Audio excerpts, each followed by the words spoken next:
बिस्मिल्लाहिर्रहमानिर्रहीम।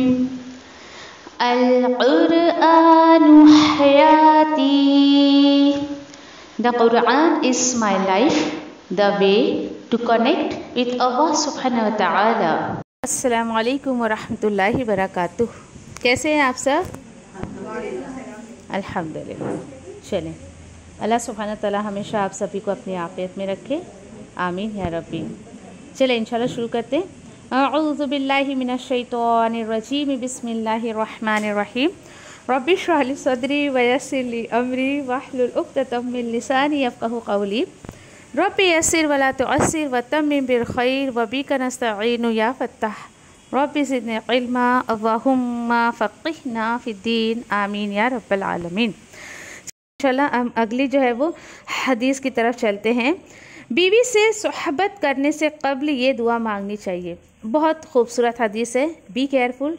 सभी को आप सोचेंगे भाई मैं तो किसी की बीवी नहीं, तो मैं नहीं सुनती, तो भाई इन फ्यूचर किसी न किसी की बीवी तो बनेगी ना। तो उस पॉइंट ऑफ व्यू से सुने, या फिर इसके ताल्लुक से मैं काफ़ी आपको बातें जो है इंशाल्लाह क्लियर करती हूँ। चले देखते हैं। हज़रत अब्दुल्लाह बिन अब्बास रज़ियल्लाहु अन्हुमा से रिवायत है कि रसूल अल्लाह सल्लल्लाहु अलैहि वसल्लम ने फरमाया, जब कोई आदमी अपनी बीवी से सोहबत करने का इरादा करे तो उसे ये दुआ मांगनी चाहिए। दुआ क्या है वो देखिए आप। बिस्मिल्लाहि अव्वहुम्मा जनिबनि शैताना व जनिबनि शैताना मा रज़क़तना फ़इन्नहु इन युक़दर बैनहुमा। ठीक है, अच्छा उतना ही था, रज़क़तना ही तक था वो। कि उसका तर्जुमा कुछ इस तरीके से है कि हम अल्लाह से जो है वो मदद चाहते हैं, या अल्लाह के नाम से जो है वो शुरू करते हैं। और दुआ क्या है? ए अल्लाह हमें शैतान से महफूज रख, और हमारी जो है उस औलाद को भी शैतान से महफूज रख जो तू हमें अता करेगा। अब आप बोलोगे इसमें औलाद तो वर्ड आया नहीं है, तो रज़क़तना जो वहाँ पर आया है ना, जैसे मैं बहुत सारी आयतों पर आपको ये खुलासा करती हूँ कि रिज़्क़ सिर्फ माल और दौलत, खाना पीना नहीं होता है। हर वो नियामत जो अल्लाह ने हमें अता की है वो सब रिज़्क़ कैटेगरी में आता है।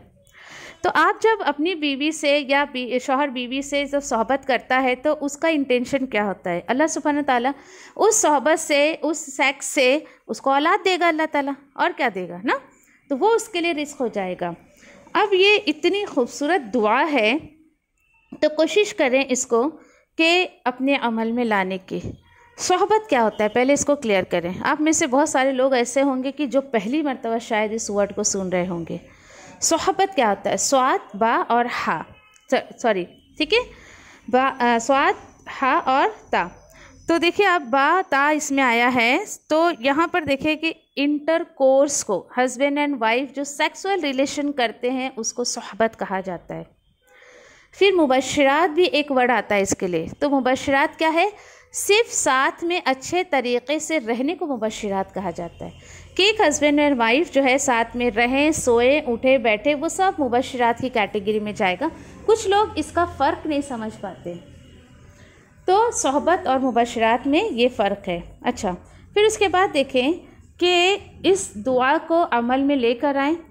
आप में से कितनी बीवियां या कितने शौहर ऐसे होंगे अगर इस दुआ को नहीं पढ़ते थे, इसको याद कर लें और इसको अमल में लाने की कोशिश करें। आप बोलेंगे फ़ायदा क्या है? तो फ़ायदा ये है कि आप समझिए कि जब भी अगर आप सोचें कि चलो भाई आपको इरादा नहीं है, नहीं इंटरकोर्स करना है, कोई बात नहीं, आप अपने शौहर के पास बैठी हैं, अपने शौहर को भी इंस्ट्रक्शन दे कि आप ये दुआ पढ़ लें।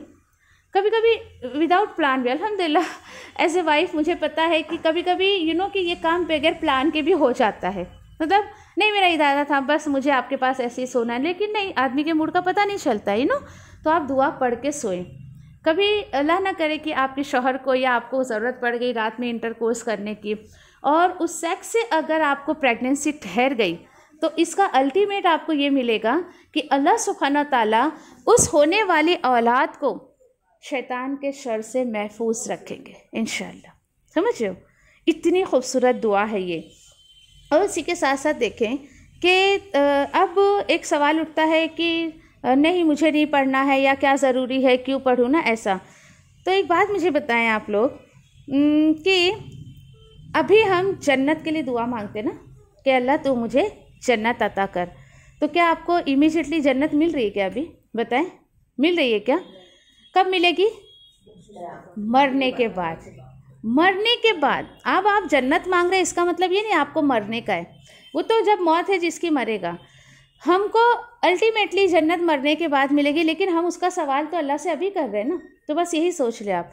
ज़रूरी नहीं है कि आप किसी की बीवी हैं तो ही आप ये दुआ मांगे, आप यूं भी दुआ मांग सकते हैं। कितनी ऐसी दुआएं हैं जो हम मांगते हैं अल्लाह से, तो इसको भी मांगे, अपनी दुआओं में शामिल करें, ताकि इन फ्यूचर अल्लाह सुब्हानहू तआला आपको जो औलाद दे, जब आप में से जो अनमैरिड बच्चियां हैं उनकी शादी होगी, जब उनको अल्लाह सुब्हानहू तआला औलाद देगा तो वो बेहतरीन औलाद देगा।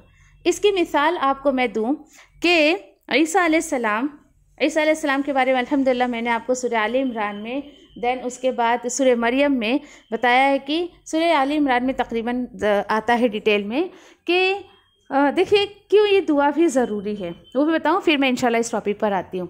कि आता है रिवायतों में कि जब एक औरत कि डिलीवरी के करीब होती है ना, तो शैतान उसके बहुत आसपास में होता है, और जब बच्चा जैसे ही कि पैदा होता है और दुनिया में आता है, तो शैतान उसको उसके ऊपर काबू करने की कोशिश करता है, उसे अपनी उंगलियां चुभाता है। और देखो बच्चे की जो रोने की आवाज़ हम सुनते हैं ना, असल में शैतान उसको चुभाता है और फिर वो चीख कर रोता है, उसके ऊपर काबू पाने की कोशिश करता है। लेकिन अब तक 2 लोग ऐसे गुजरे हैं जिन पर शैतान काबू नहीं कर पाया था। उसमें से ईसा अलैहिस्सलाम आते हैं। क्यों?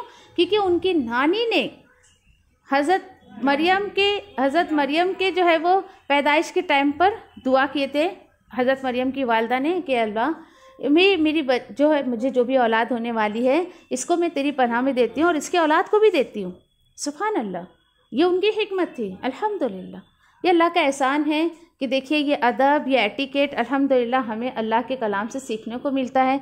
एहसान है अल्लाह का, शुक्र अदा करें कि ये सेंस, ये हिकमत अगर अल्लाह सुब्हानहू तआला ने कहा है तो। फिर उसके बाद हज़रत मरियम जब पैदा हुई तो उनकी अम्मा ने ये दुआ मांगी थी, तो फिर उसके बाद सोचे कि ईसा अलैहिस्सलाम जो है जब पैदा हुए तो अल्लाह ने उनको शैतान की शर से महफूज रखा। क्यों? नानी की दुआ का नतीजा सोचे अब ज़रा आप। और शैतान उन पर काबू नहीं कर पाया, वो अपनी उंगलियां उनको नहीं चुभा पाया। दूसरे एक शख्स का जो आता है तस्करा, वो अम्मार बिन यासिर, सुमैया रज़ी अल्लाह अन्हा के बेटे थे ये। इनके बारे में नबी करीम सल्लल्लाहु अलैहि वसल्लम ने इनके लिए दुआ की थी, और इस वजह से शैतान इन पर काबू नहीं कर पाया। तो सारी बातों का खुलासा ये कि आप के अभी भी इस दुआ का एहतमाम कर सकते हैं। अब एक बहुत इम्पॉर्टेंट बात अगर मैं इस दुआ के नाते से बताऊं आपको, कि देखिए आज कुछ पेरेंट्स बच्चों के बारे में जो शिकायत करते ना, बहुत बिगड़ गया है, बहुत बदमाश है, बहुत मस्ती करता है, ऐसा है वैसा है। बेचारे उन मासूमों का क्या कसूर है? गलती किसकी है? पेरेंट्स की, माँ बाप की, कि जिस वक्त उन्होंने रिश्ता कायम किया था उस वक्त उन्होंने अपने बच्चे को शैतान की शर से अल्लाह की हिफाजत में नहीं दिए थे। अल्लाहु अकबर, सोचे ज़रा, it's a very important thing. देखिए कि अल्हम्दुलिल्लाह मुझे तो इस तरीके की कोई शर्म हया नहीं फील होती है जब मैं समझाने, अल्हम्दुलिल्लाह किसी बच्ची की शादी होने वाली है, चाहे रिश्ते में वो बच्ची मेरी कोई भी लगे, चाहे स्टूडेंट हो, मेरे करीबी रिश्तेदार हो, कोई भी हो, मैं बहुत ओपनली उस बच्ची को समझाती हूँ। कोई अगर प्रेग्नेंट लेडी भी है तो अल्लाह का शुक्र, अल्लाह ने जो हिकमत दी है। मैं तो ये कहती हूँ कि जिन बच्चियों की डिलीवरी होने वाली हो, जिन औरतों की या जिनकी शादियाँ होने वाली, आप दे दें मेरा नंबर। मैं बहुत इत्मीनान से बच्ची को कुरान और हदीस की रोशनी में जो बातें समझाती हूँ ना, अल्लाह ने जो हिकमत दी, अल्हम्दुलिल्लाह बच्चियाँ आप आज अपने जोड़े के साथ बहुत खुश है वो, अल्हम्दुलिल्लाह, शुक्र है अल्लाह का। क्यों? क्योंकि ये शऊर मिलना और किसी को ये बांटना, और मैंने देखा है कि लोग इतने डरावे दे देते हैं, इतना डराते हैं, किसी बच्ची की शादी है, उसकी डिलीवरी है, वो बच्ची इतनी खौफज़दा हो जाती है कि अल्लाह की पनाह। एक जो इंसिडेंस मेरे साथ हुआ मैं शेयर करूं, मेरी एक पड़ोसन थी, और खैर मैं जहां न्यूली रहने गई थी वो आई मेरे पास लेडी कि शुबाना पा मेरा ऐसा 2 मिसकैरेज हो गया। क्यों भाई, क्या हुआ? तो औरतों ने मुझे इतना ज़्यादा डरा दिया था कि खौफ में उस औरत का मिसकरेज हो गया कि on the time of delivery क्या होता है। अल्लाह अकबर। फिर मैंने उसको बहुत ही इत्मीनान से सारी बातें आराम से समझाई और उसके दिल से उस चीज़ का डर निकल गया अल्हम्दुलिल्लाह। फिर समझिए कि जब उसको अल्लाह ने नवाजा, इतनी मुतमईन थी वो, इतनी मुतमईन थी। और डॉक्टर ने उससे पूछा कि भाई ये क्या मामला हो गया, पहले तो दो ऐसा तुम्हारा, तो बोले नहीं, उन्होंने मुझे समझाया ना जो वो बातें मुझे बहुत अच्छे से समझ आ गई। तो देखिए कि ये हिकमत भी सबको नहीं होती है, तो ये हिकमत अपने अंदर पैदा करें कि ये चीज़ है, एक औरत है, एक लड़की है, उसकी शादी भी उसको क्या फेस करना है, देन उसकी डिलीवरी होगी उसको क्या फेस करना है, ये इंसान के साथ लगा हुआ रहता है। लेकिन इंसान को अपने ऊपर जो है वो पूरा कंट्रोल रखते हुए और इस तरीके की बातों को, लोगों की बातों को अवॉइड करते हुए और जो है अल्हम्दुलिल्लाह कोशिश करनी चाहिए। अब देखिए उन बच्चों का क्या कसूर, माँ बाप का कसूर है। तो वही मैं बच्चों को समझाती हूँ, आपका बच्चा इन फ्यूचर कैसा होगा ना, वो जब भी इमीडिएटली नहीं होता है, that is depend on parents कि जिस वक्त के इंटरकोर्स से वो बच्चा आपका ठहरा था उस वक्त आपकी क्या हालत थी। अब सोचिए ज़रा उस वक्त क्या हालत थी। तो ऐसे बहुत सारे, खैर ये टॉपिक नहीं हमारा, लंबा हो जाएगा, नहीं तो मैं बहुत आपको आराम से समझा सकती थी। तो कोशिश करें, और किसी को अगर दिलचस्पी है तो अल्हम्दुलिल्लाह नंबर है आपके पास, ग्रुप में है, आप लोग और इन्फॉर्मेशन मुझसे ले सकती हैं। ठीक है इंशाल्लाह। ओके, तो ये हदीस हमने देखा और इसमें यही जो है नबी करीम सल्लल्लाहु अलैहि वसल्लम फरमा रहे हैं कि ये दुआ जो है पढ़ने के बाद वालिदैन को अल्लाह ताला जो भी औलाद जो है वो देगा वो शैतान के शर से हमेशा महफूज रहेगा। इसे बुखारी ने रिवायत किया। चले अगली हदीस की तरफ चलते हैं। दोबारा सोहबत करने से क़ब्ल वज़ू करना मुस्तहिब है। अच्छा, सोहबत क्लियर हो गया सबको। सोहबत किसको कहते हैं? हस्बैंड वाइफ के इंटरकोर्स को कहते हैं। और देखिए कि मुस्तहिब यानी पसंदीदा, यानी अब देखें यहाँ पे इंशाल्लाह हदीस देखते फिर बात करते हैं कि हज़रत अबू सईद खुदरी रज़ियल्लाहु ताला अन्हु कहते हैं कि रसूलुल्लाह सल्लल्लाहु अलैहि वसल्लम ने फरमाया, जब कोई आदमी अपनी बीवी से सोहबत करे फिर दोबारा करना चाहे तो पहले वज़ू करे। इसे मुस्लिम ने रिवायत किया है।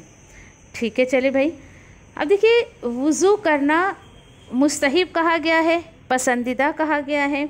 और ये देखिए अब मैं आपको मिसकॉन्सेप्ट बताती हूँ लोगों का क्या है कि भाई अगर रिश्ता कायम हो गया है तो उसको फ़ौरन के फ़ौरन गुस्ल करना ज़रूरी है। आपने भी सुना होगा, जिनकी जो न्यू मैरिड होते हैं ना उनको ज़्यादा डराया जाता है ना, ऐसा करोगे तो ऐसा होगा, वैसा करोगे तो वैसा होगा। हदीस क्या कहती है मुझे और आपको? अगर देखिए कि अब बंदा नहीं है हालात उस वक्त कि फ़ौरन वज़ू कर ले, कुछ भी हो सकता है, कोई भी रीज़न हो सकता है, तो कम से कम अगर उसको दोबारा करना है, अपनी बीवी से सोहबत करना है, ठीक है, कि अगर वो दोबारा इरादा करता है अपने वाइफ से सोहबत करना तो क्या करे? वज़ू कर ले। देखिए कि अगर जो है वो गुस्ल करना पॉसिबल ना हो तो कम से कम नमाज का कोई वक्त हो गया है तो नमाज से पहले उसको गुस्ल कर लेना ज़रूरी है। अल्लाह ताला चाहते हैं कि तुम्हारी जो है मतलब नमाज ना छूटे और उससे पहले अगर जो है वो गुस्ल करके पाक हो जाए। अब देखिए यहाँ पर जो है वो एक बात आप देखें कि कोशिश तो ये होनी चाहिए कि हम जल्द से जल्द पाक हो जाए ताकि हमारी नमाजें जो है वो फौत ना हो जाए। दूसरी बात यह है कि अल्लाह सुब्हानहू तआला पाक रहने वालों को पसंद करता है। अल्हम्दुलिल्लाह हमें ये बात जो है वो पता है और इस सोच से भी इंसान को जो है वो कोशिश करना चाहिए कि वो पाक रहे, क्योंकि देखिए कहते हैं ना कि ज़िंदगी का भरोसा नहीं, कब ख़त्म हो जाए, मौत कब आ जाए, तो कोई भी ये पसंद नहीं करेगा।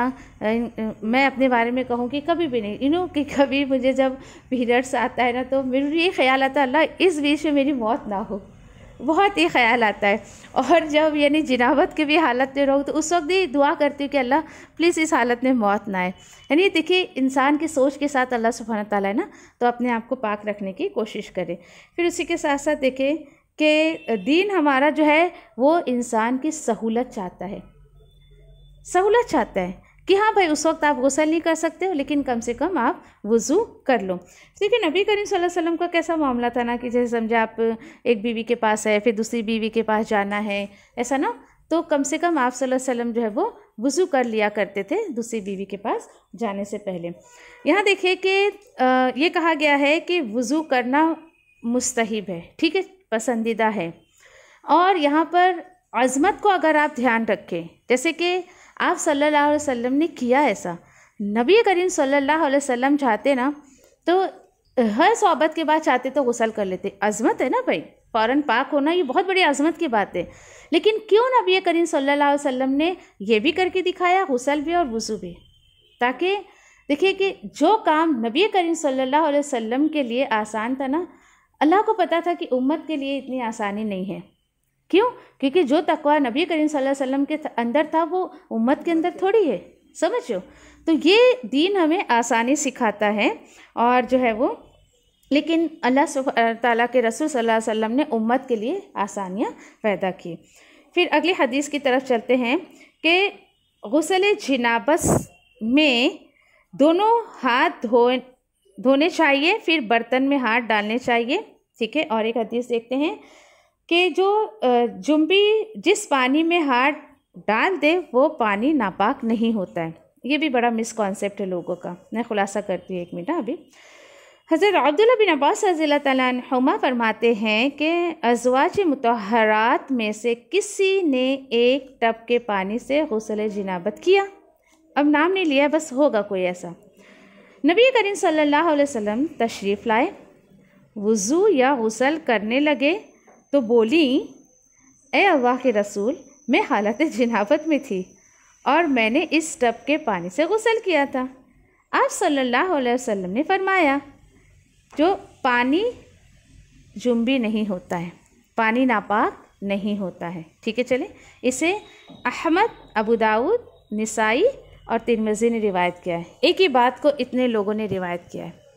ये बात शायद आपकी समझ में नहीं आई हो, तो मैं थोड़ा सा खुलासा कर देती हूँ इंशाल्लाह, ठीक है। चलें, यहाँ पर देखिए कि आज हमारे समाज में लोगों का एक मिसकॉन्सेप्ट है कि अगर कोई नापाक है तो उसका हाथ भी नापाक, उसका जिस्म भी नापाक, यानी इस तरीके की बातें लोग करते हैं।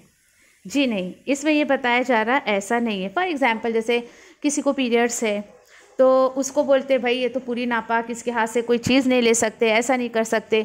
कोई गैर मुस्लिम है तो बोले भाई ये तो पूरा नापाक है, इसके हाथ से कुछ नहीं ले सकते। जी नहीं, ऐसी कोई बात नहीं है।